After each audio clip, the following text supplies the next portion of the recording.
Jauh-jauh hari sebelum menjadi perdebatan berkepanjangan, Presiden sudah memberikan kode kuat soal cawe-cawe dalam pemilu 2024. Dalam musyawarah rakyat yang digelar relawan pendukungnya di Istora Senayan, Jakarta. Dalam arahannya, Jokowi memang tidak menyebutkan siapa sosok yang akan didukungnya, namun Presiden sudah menjelaskan tugas apa yang harus diemban dan karakter apa yang wajib dimiliki seorang presiden selanjutnya. Dan pemimpin itu harus tahu dan paham bagaimana memajukan negara ini, dari sisi mana.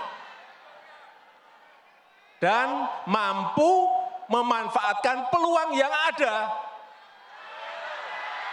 Bukan rutinitas, bukan hanya duduk di istana dan rutinitas. Bukan hanya duduk di istana dan tanda tangan, bukan itu. Begitu kita keliru memilih pemimpin yang tepat untuk 13 tahun ke depan, hilanglah kesempatan untuk menjadi negara maju. Hati-hati mengenai ini, hati-hati.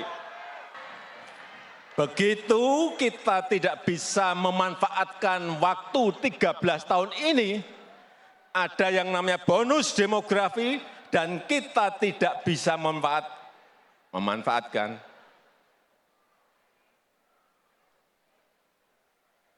Ya, kita akan menjadi negara berkembang terus. Karena kesempatan itu tidak akan muncul dua kali dalam sejarah sebuah peradaban negara. Pemimpin yang akan datang harus berani mengindustrikan bahan-bahan mentah itu. Sehingga hilirisasi itu harus dilakukan apapun resikonya. Kepada pemimpin berikut, jangan takut digugat oleh negara manapun.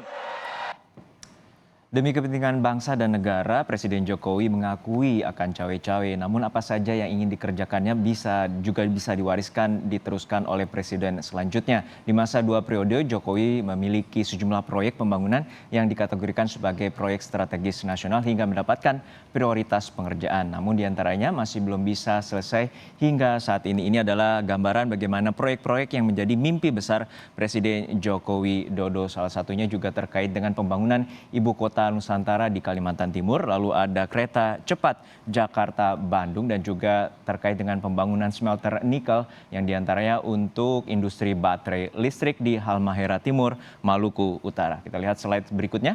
Presiden juga menaruh perhatian terkait dengan gasifikasi batubara di Tanjung Enim, Sumatera Selatan. Ini terkait dengan batubara, proyek batubara yang bisa dikerjakan di dalam negeri.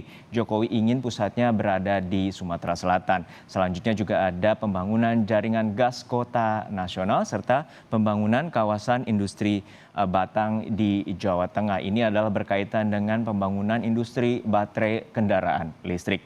Berikutnya kita lihat juga bagaimana proyek, ada 3 yang kerap sekali diperbincangkan oleh Presiden Joko Widodo selain kereta cepat Jakarta-Bandung yang groundbreaking-nya terjadi pada 21 April pada tahun 21 Januari maksud saya 2016 lalu sempat menjadi kontroversi. Anggaran awalnya 6,07 miliar dolar Amerika Serikat kini membengkak sekitar 7,27 miliar dolar Amerika Serikat atau kalau dikonversi ke rupiah sekarang sekitar 109 triliun rupiah lebih.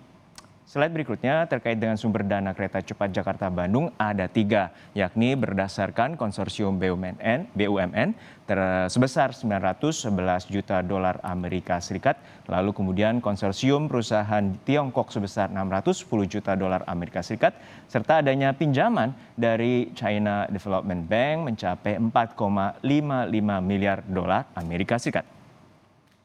Berikutnya terkait dengan industri kendaraan listrik, Presiden Joko Widodo memberikan perhatian khusus terutama penggunaan kendaraan listrik dipicu oleh sumber daya nikel sebagai bahan pembuat baterai kendaraan listrik yang sangat berlimpah di Indonesia. Selain ingin mendirikan pabrik baterainya, pemerintahan Jokowi juga mendorong penggunaan kendaraan listrik di masyarakat hingga muncul kebijakan pemberian subsidi baik motor listrik, mobil listrik maupun bus listrik. Kita lihat bagaimana rincian subsidi bagi para pembelinya seperti motor sebesar 1,75 triliun rupiah, lalu anggaran subsidi untuk mobil sebesar 1,6 triliun rupiah, serta bus listrik bagi masyarakat umum sebesar 48 miliar rupiah. Selain itu, terkait dengan Ibu Kota Nusantara yang digadang-gadangkan Presiden Jokowi sebagai terobosan pemerataan ekonomi di luar Pulau Jawa dengan proyeksi anggaran 466 triliun rupiah dan IKN bakal didanai oleh APBN sebesar 84,9 triliun rupiah. Lalu juga ada pihak swasta yang bekerja sama antara pemerintah, badan usaha ataupun KPBU sebesar 253,4 triliun rupiah. Serta adanya juga anggaran ataupun dana dari BUMN serta BUMD sebesar 123,2 triliun rupiah. Semua rencana ini sudah ada blueprintnya dan termaktub dalam Visi Emas Indonesia 2045 yang isinya sejumlah kekuatan Indonesia untuk dapat tampil saat 100 tahun usia Indonesia. Di antaranya adalah Gross National Income atau GNI per kapita yang ditargetkan pada tahun 2025. Tidak lama, hanya 2 tahun lagi adalah $5.550 Amerika Serikat. Dan pada tahun 2045 targetnya mencapai $30.300 Amerika Serikat. Saat ini GNI per kapita Indonesia adalah $4.783 Amerika Serikat. Sehingga bila mencapai 5.000 sedikit lagi akan tercapai di tahun 2025. Berikutnya, lalu ada daya saing yang ditargetkan 22 tahun ke depan untuk mencapai 0,73% dalam Human Capital Index yang menjadi parameter ke depan ataupun kehebatan sumber daya manusia secara global. Di tahun 2022, Human Capital Index Indonesia baru mencapai 0,54%. Berikutnya, sementara yang perlu dikurangi dengan signifikan adalah tingkat kemiskinan. Tingkat kemiskinan di Indonesia dalam catatan BPS atau Badan Pusat Statistik per September 2022 atau tahun lalu mencapai 9,57% dan target di 2025 turun dari 6,5 hingga 7,5%. Dan targetnya 100 tahun ke depan Indonesia targetnya berada tingkat kemiskinan Indonesia 0,5 ataupun 0,8% saja. Berikutnya setelah urusan terkait dengan domestik alias dalam negeri sudah beres dengan sejumlah peningkatan parameter sosial dan ekonomi. Maka yang menjadi target berikutnya adalah kepemimpinan dan pengaruh Indonesia secara global atau mendunia. Saat ini pengaruh Indonesia berada di peringkat 34 tahun 2023. Namun targetnya Indonesia di tahun 2045 berada di 15 besar dunia dan memberikan pengaruh secara global.